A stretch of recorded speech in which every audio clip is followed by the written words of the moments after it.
Hey everyone. Hope that this is working better than the last couple of times.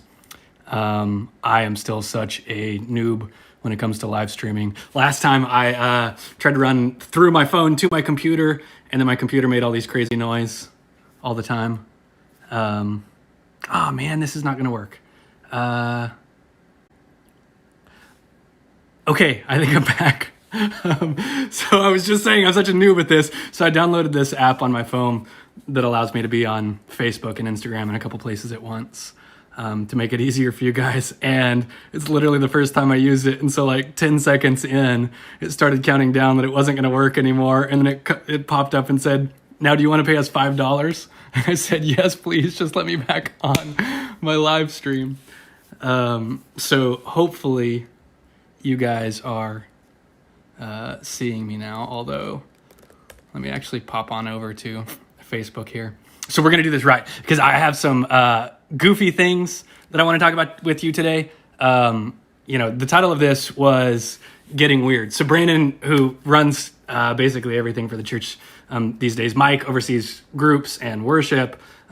Jordan does a bunch of teaching and college. Jenna does kids. And I just kind of sit back and relax. Anyway, Brandon texts me this morning saying, "Hey, what's the title of your live stream? I want to put it in the feeds." And I was like, Getting Weird, because I had no real idea what I wanted to talk about with you guys today. But I know that there's enough of life that's just a bummer right now that I was just like, what could we do that was weird? And so I thought about, I'm a weird enough guy. I like some weird things. Maybe I'll do something weird. Maybe I'll talk backwards for them. A bunch of you guys don't know that when I played soccer in high school, we would have like these Friday games all the time. And so these Thursday night team dinners at somebody's house, somebody's mom would cook for the 20 or whatever people that were on the team. And we'd all go over, and like the entertainment for the night would always be, "Hey, let's make Zach talk backwards." And I would pronounce whatever crazy words they could come up with backwards. My friends' favorites were garage door, which is egaragrud. Or like they'd make me say supercalifragilisticexpialidocious, which is soikod ala ipixekitzaligorphalacropus. And like I'd have to just perform for them these weird things. And then they pull out shampoo bottles and make me say the chemicals backwards. And you'd be surprised by a couple things. One is apparently this is genetic because my mom speaks backwards too. And two, as soon as you start singing songs backwards, like "Delo Dalanad Come Da Amaroff," right, Old MacDonald Had a Farm, like all of a sudden, like your pronunciation and the rhythm gets jacked up. Like, how do you pronounce "the" backwards? Like just "the." It's "eht" obviously, but is that "et" or is it "eth"? Because like phonetically, it's "the," it's not "tuh." So it shouldn't really be pronounced backwards as "et." It should be "eth." And so you have to come up with all these arbitrary rules about like how do we time and right. So as I was thinking about what in the world am I going to do with my live stream, I was like, maybe I'll just entertain people. Like I'll just dance for them, sing some goofy songs, be weird. And I did that. So there you go. I've been weird for you. One of my favorite jokes as a kid. I don't even know if it was my favorite joke. My dad is probably the weirdest person I know. Sorry, Dad. But he had this joke that, I don't know, one of my soccer teammates told me when I was like 12, and I repeated it. And then all of a sudden my dad started telling it to all the waitresses. Like we'd go into the Tex-Mex restaurant and he'd say, hey, hang on for a second. And he'd tell this awful joke. But the joke has a point that was not at all what he was making. He just loved being weird. But the joke is this. There are two turtles in a bathtub. One turtle looks at the other turtle and says, "Hey, pass me the soap." Second turtle says, "What do you think I am? A typewriter?" And like, it's a terrible joke. It's not funny, but it does something that's weird because it bursts our expectations in a significant way such that you expect the second turtle to say something like, "What do you think I am? Your servant?" Or, "What do you think I am? Made of money? Like I have fancy soaps?" Something along these lines. But for him just to go like not on the spectrum of, "Okay, I'll pass you the soap," or "No, I won't pass you the soap," but to go a completely different direction, completely unexpected, like outside the spectrum of yes or no, but am I a typewriter? That's weird. And I think there's something beautiful about that, because I think there's something that is actually very similar to what Jesus is doing in this. So more than just being a goober with you guys for a few minutes on this Wednesday, I want to talk about the weirdness of Jesus. So sometimes I like to imagine Jesus, like I'll pray and I'll just ask, like, Jesus, what are you going to be like when I get to meet you in person? You gonna have like a weird unibrow, or you gonna have a weird accent? Like, how am I gonna hear you? I don't know, just things like that. But I'll pray and I'll ask and say, what's it really like to be with you? And I don't mean that Jesus is weird in that way. What I really mean is that Jesus, besides being personally normal or personally chill or personally cool and like Fonzie or something, I think the message of Jesus and the work of Jesus is shockingly weird. So I wrote down a couple of thoughts I want to go through. I'm going to try to like do them like 2 minutes at a time. So, because I've got like, I don't know, my first point I went way over. That'll be the longest one. But hey, I like weird things. Probably you do too. Let's be a little bit more lighthearted. But I got 6 more ideas that I want to show you that I think Jesus is weirder than we give him credit for. And so sometimes we as the church say things and we're heard on the spectrum. And we say, no, I'm not saying yes. And people expect that we are saying no. And instead we're saying, what do you think I am, a typewriter? Right? So we're saying something that weird oftentimes about the gospel. So here's the main text that I want to use today for our reflections is Galatians chapter 1, verse 11. I could read it in Greek for you. I could read it in Greek backwards for you. Let's do that. That would be weird, right? So here's the Greek. Gnorizo garhumen adelphoi ta euangelion ta euangelisten hup hemu hatu uk esten kata anthropu. Okay, here it is backwards. So one of my rules when I do things backwards is I do every word backwards, not the sentence backwards. Okay, this is so goofy. I'm gonna delete this. Right, like one of those selfies, like felt cute, might delete later. This is how I get when I'm locked up all the time. My wife is such a homebody and she's at the hospital and I am such an extrovert and I'm locked up all the time. Someone come save me. Okay, so here, I do every word backwards so the whole sentence doesn't go backwards. Anyway, just the way I do it. So, osirong rag nimu yofleda at niog. I can't even do it. Okay, so let's actually translate what this means. So in Galatians 1:11, Paul says, "For I would have you know, my brothers and sisters, the gospel which I gospeled to you, that it is not according to humans." So the ESV, which we typically use in our services, translates it this way. It says, "For I would have you know, brothers, that the gospel that was preached by me is not man's gospel." But it's not literally what he says. He doesn't say it's not man's gospel. He says, to translate it like really literally, a little bit woodenly, he says, the gospel that I preach to you is not according to humans. Now, I don't take this just as being that it's not humans' gospel, as if it's not sourced in humans, although that's part of what he's saying. I think basically what he's saying is the gospel that I preach to you is shocking. The gospel that I preach to you is unexpected. The gospel that I preach to you is something that humans couldn't possibly come up with. The gospel that I preach to you is weird. It's not a yes and it's not a no. It's a typewriter. Okay, so here's the thing.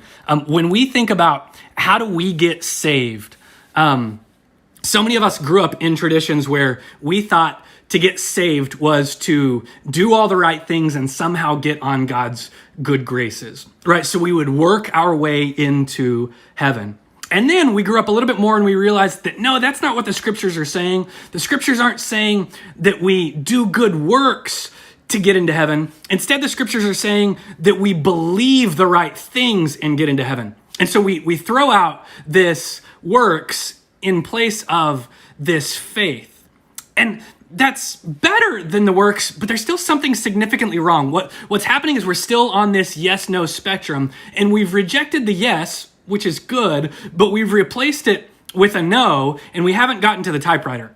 So instead of being saved by works, what we think we're saved by is by like pure enough belief. We think that we're saved by like, we somehow please God, we make him happy, we somehow earn our way into the kingdom of heaven by having pure enough and right enough and orthodox enough or conservative enough faith.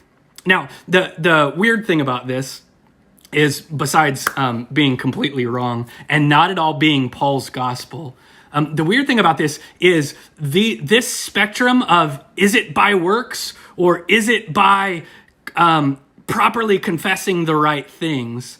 This spectrum, I don't know, it gets repeated in all sorts of ways. And we want to be like works or faith, or we want to be conservative or liberal, or we want to be progressive or orthodox, as if those were somehow at odds.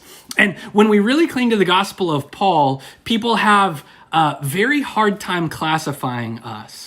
And so you come to me and you ask, are you conservative? And I'm like, no. Well, are you progressive? No, please don't label me as that. Are you liberal? No. But I have people that have left liberal denominations because those liberal denominations weren't liberal enough and have come to redemption because, right? So it's I don't know. I hate all the categories. And I hate all the categories not because I'm an Enneagram 4, because I'm actually not. Some of you amateur psychologists can diagnose me later. So I'm not saying that I'm not those things because I like being suddenly so unique or that's something particularly important to me. I'm not any of those things because I just think that Paul and the gospel are not conservative and aren't liberal and aren't progressive and aren't orthodox in any meaningful sense. I think what they're doing is they're abandoning the spectrum of the yes-no and replacing it with a typewriter. So one of my favorite, I've always liked weird people. Like I had this math professor that I particularly loved in college who would throw chalk at people, and he would say just crazy things like complex analysis was groovy, except he had a really thick accent, so it was groovy. Anyway, so I've always liked strange people, and one of the strange people that I have always had a particular affinity and affection for, and I guess a great deal of sadness for, because I like him, is Friedrich Nietzsche. And one of the things Friedrich Nietzsche says, that's just this awesome line that if you want to get a tattoo of Friedrich Nietzsche, this is your line. He says, "I am no man, I am no human, I am dynamite." And I think in a very real sense, that captures what Paul is saying here. The gospel is not something human. It's not your law and it's not your faith. It is dynamite. The gospel is this earthquake that radically shatters and undoes everything you thought about earning your good graces into God's kingdom. So God's kingdom can't be earned by our good works. Neither can God's kingdom be earned by our right thoughts. Neither can it be earned by our good intentions. None of it can be earned in any way. It's not that we're rejecting that we can earn our way into kingdom by good practices, and instead we have to earn our way into the kingdom through good thoughts, which gives rise to all sorts of bad things. And all of a sudden, we really think that we can't doubt, or we need to shame doubt, or that doubt is somehow going to kill us, and we end up very afraid of doubt, and we don't let people doubt, and we don't give them space to doubt, and all this sort of thing. And there become these very unhealthy spots of weirdness in the evangelical church. Am I evangelical? I don't know, sort of evangelical-ish. Anyway, so what Paul is saying is that his gospel is weird because it's not the good news that you get to now earn your way into God's kingdom. Neither is it the good news that you somehow get to repent well enough and believe well enough and think rightly enough and thereby earn your way into God's kingdom. No, neither of those is true. Each of those would be entirely a human gospel. Each of those would be done entirely by human means and human overcoming and human ingenuity and human red-blooded, white-knuckled, gonna make it happen-ness. Those are very American gospels, whether we like them or not. What Paul is saying here is what I preached to you was not a gospel according to any kind of humanity, any kind of human doing or achieving or thought or overcoming or becoming. What I preached to you was a gospel that was the power and presence and reality of God. So he says in verse 11 here, "For I'd have you know, my brothers and sisters, the gospel which I gospeled to you, that it is not according to humans. For I didn't from humans receive it, nor was I taught it from humans, but instead it was an apocalyptic revelation of Jesus Christ.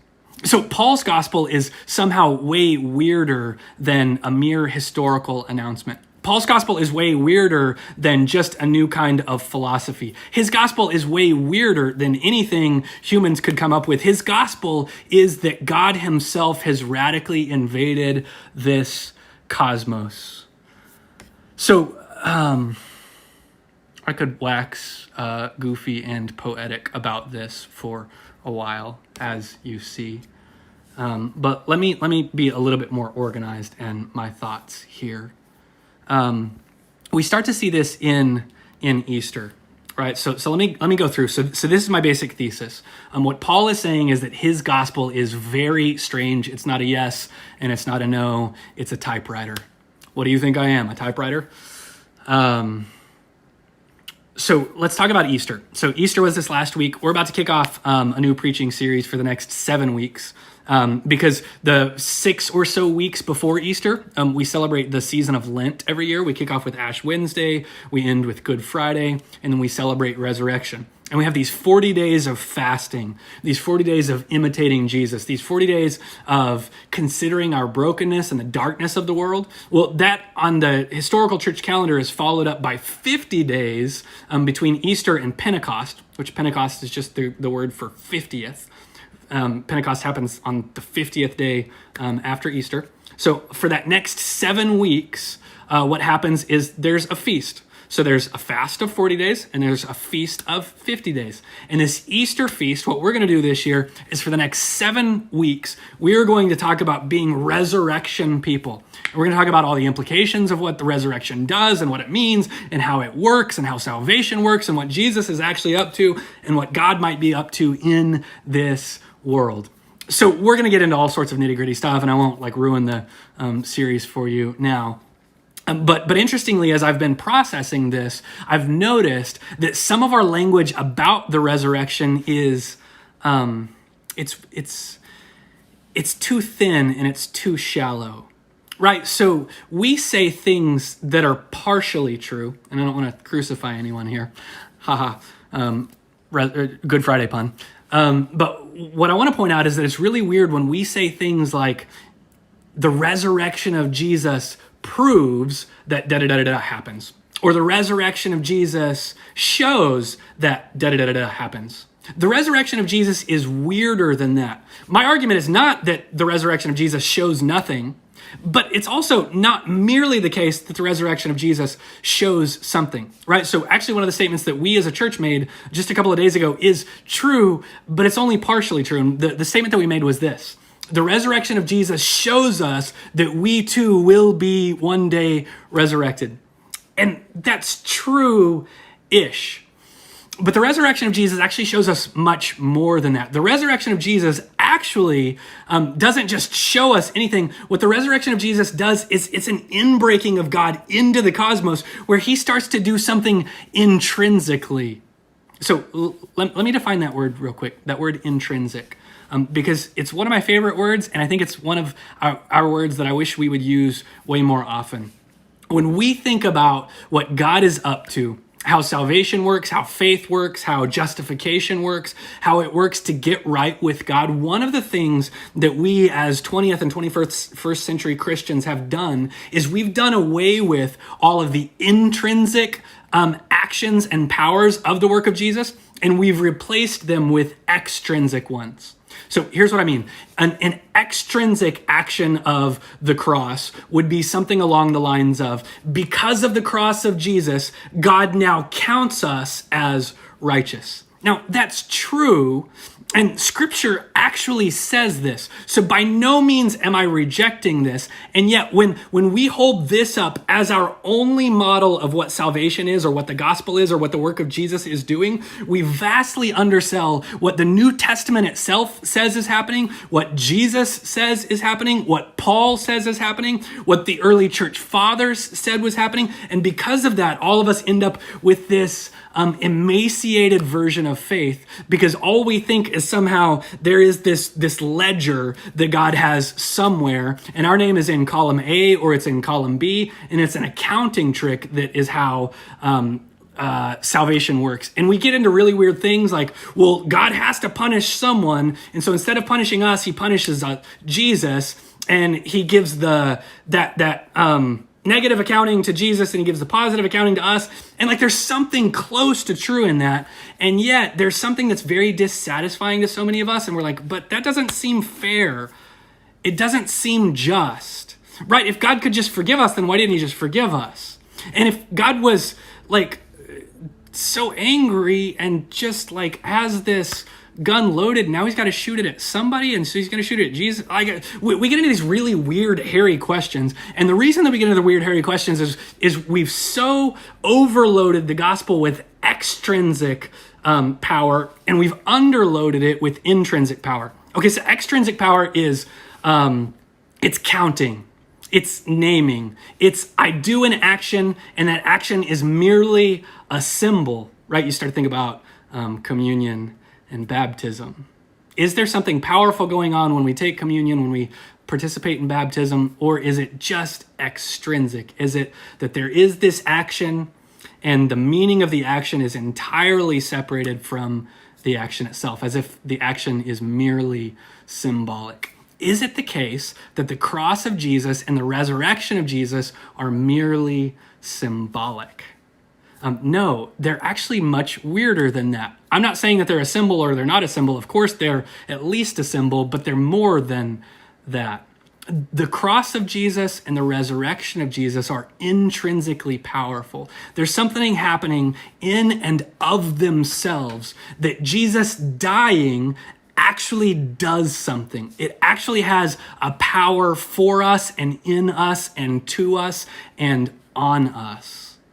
The death of Jesus inaugurates the death of what the New Testament would call the old world order, the old cosmos, the old way of being, the old Adam, the old humanity, the old flesh, the old man. The death of Jesus does something. Likewise, the resurrection of Jesus is intrinsically powerful, where you and I have no power over whether we will be resurrected or not. Because Jesus has been resurrected, there has been some radical change in our nature, in our humanity, such that all of us will be resurrected and we will get up together with him out of the grave, like it or not. We can talk about judgment and all that sort of thing at a later date. Let's set that aside for just a minute and what happens after the resurrection. But let me just say this. The resurrection of Jesus is intrinsically powerful and changes what happens to humanity, such that what happens to him happens to us, not just because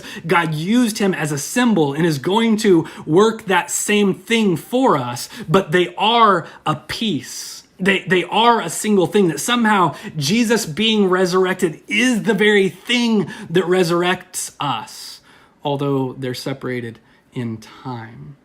So there are all sorts of these weird thoughts about the gospel and about theology that honestly I love. Okay, so it's not a yes and it's not a no, it's a typewriter. It's not whether it's symbolic or not symbolic, it's beyond symbolic. It's something that completely bursts those bounds, because our whole paradigm is not whether it's extrinsically symbolic or not, as if it's just a yes or no. That's the wrong question. There's something intrinsic and something powerful and something way more beautiful. Okay, so for those of you who are still hanging on with me, here's what I'm talking about. When Paul says in Galatians 1:11, hey, the gospel that I preached to you was not according to humans at all. It's way weirder than that. It is from Jesus. It's according to Jesus. Let me go back to my Greek New Testament here. And he says, but rather it was an apocalyptic revelation of Jesus Christ. Okay, so we've hit on a couple of weird things so far. We've hit that Zach is weird and enjoys some weird things. we've hit that Zach likes. Some of these weird thoughts theologically stretch my mind and give me peace about all of the hard things that I ask. Wait, do I believe this like a progressive or do I believe this like a conservative? And then my categories get exploded and I'm like, wait, I've completely misunderstood the whole argument that's being had. One of those is grace versus works. One of those is like, is resurrection a symbol or not? Does resurrection actually matter if it happened to Jesus? And we explode that category and we're like, there's some sort of intrinsic value. I don't know how that's entirely weird, but whatever. It is a little weird. So then when Paul says here in 1:12, for it's not from humans that I received it, or was taught it, but rather it's through the apocalyptic revelation of Jesus, right? There are weird things about Jesus in terms of his ethics, right? So one of the weird things about his ethics is he's completely humble. So every other ruler that's ever existed, the way that they seize power is through some sort of coercion. They coerce your desires, or they coerce your will, or they coerce you with violence, or they coerce you with laws, or they coerce you financially with their money. Like there is some sort of radical coercion that rulers are rulers because they seize power. It's very weird. It's completely upside down that instead of seizing power, Jesus operates according to the ethic of grace. Grace is the weirdest thing that you and I have ever encountered. God doesn't give us what we deserve. He doesn't give us the opposite of what we deserve exactly. He gives us his goodness and his love, whether we deserve it or not. He gives us grace, which sometimes is the opposite of what we deserve, and sometimes is what we deserve, and is just because of him. It's not because of our good works. It's not because of our good intentions. It's not because of our good ideas even our good thoughts about him. He gives us it because he radically apocalypses and reveals himself in this world. You see, what we've done is we have settled for this idea that the world operates down here and God operates up here. Right? We've settled for an idea of a mechanistic universe. And what we are settling for is arguments about how that mechanistic universe works.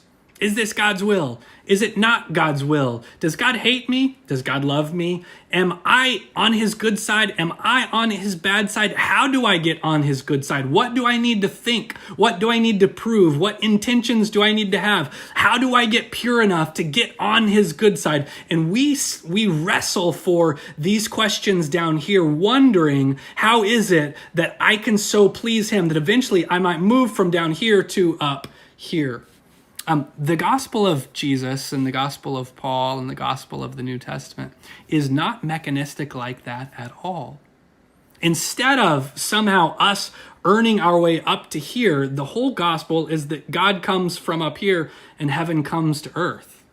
Right? This is the great glorious expectation, the eschatological glorious expectation of what's going to happen. This is like end time stuff. When we talk about what happens when we die, there's all sorts of things we can argue about. The one thing that I'm going to really insist on is that the ultimate end goal is that heaven comes to earth. This is the actual gospel. It's not that we have somehow stumbled upon the thing that's going to heal our hearts. It's not that somehow we've stumbled upon this one weird trick or this new idea about how to classify ourselves psychologically or how to cope appropriately or how to, I don't know, make sense of anything. Right? We have not stumbled onto anything so useful. Instead, what has happened is God has radically broken into and come to us and invaded, although invaded has these terrible overtones of violence, and the whole thing about God's invasion is the opposite of violence. But here's let me circle back. So I love this because I get to ramble at you guys in ways that I don't when I preach, or at least I do a little bit less when I preach. And I'm hoping this is somehow helpful for you guys. If it is, would y'all comment? I'm not trying to get famous. I'm I don't care if anybody else sees your comment, but if this is at all helpful to you, I'll do it again. If it's not, I don't know, I'll try something else and we'll do another thing for Chef's Choice next week. But here's the thing, is grace is weird because it's upside down from anything that we've ever encountered in the world. And grace is also weird because it is entirely backwards of the way that we think about all religion. Instead of there being this tit for tat, this circular yin and yang of I give and therefore I get, and what God wants to do is he wants to give me good, and so what he needs from me is for me to somehow accept that or initiate that or give him good so that he can give me good. Instead, the gospel explodes all of that and says, no, that's not a yes and it's not a no, it's a typewriter. There's something entirely upside down and different and categorically strange about what Jesus has done. He hasn't revealed a new philosophy or a new way of life. He's entered into this world. So Paul goes on in this letter of Galatians to explain a little bit about this weirdness. And one of the things that he does that I think I misunderstood for a really long time is this distinction between observing the law and not observing the law, right? So the Old Testament law, the Torah, I'm hesitating here because how much do I nuance? And I don't want to paint with a broad brush strokes and classify that everybody had misunderstood. But I think there's a misunderstanding when we think about what the Torah is. Here's what we understand. It's not what all Jews always, everywhere, always thought, but here's what we typically think happens, is we think that the Old Testament could get us in right standing with God by observing his laws.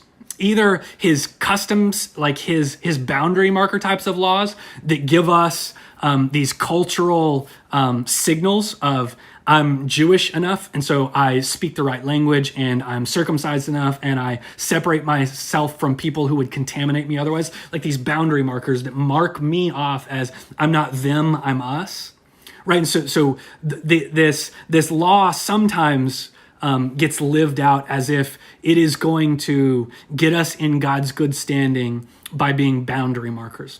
Sometimes it's instead lived out as if it's going to put us in God's right standing because we've done enough good works to somehow force him into ingratiation. Like somehow we get the one up on God. Now he owes us because we've been so good that he's got to give us everything that he ever promised. Right. And so we sometimes argue of law in some way or another gets us in God's good graces. And then there's another party that shows up that says, no, you don't have to worry about the law. Like you can just be in God's good graces by not observing the law. And so we flout the law and live in licentiousness. So instead of like the 1950s that said, hey, we don't dance and we don't drink and we don't chew and we don't go with the girls who do, instead we say we do drink, we do dance, we do chew, and we do go with the girls who do. Neither of those. That's a yes and a no. And the gospel is not that we're saved by observing the law. Neither is the gospel that we're saved by not observing the law, that somehow this was true faith, that if we would give up these law-abiding actions and just trust God enough, that somehow this would save us. No, neither of these are right. What is right is not that we're saved by law-abiding or by non-law-abiding. What is right is not that we're saved by works or by our faith. What's right is that we are saved by the faithfulness and the faith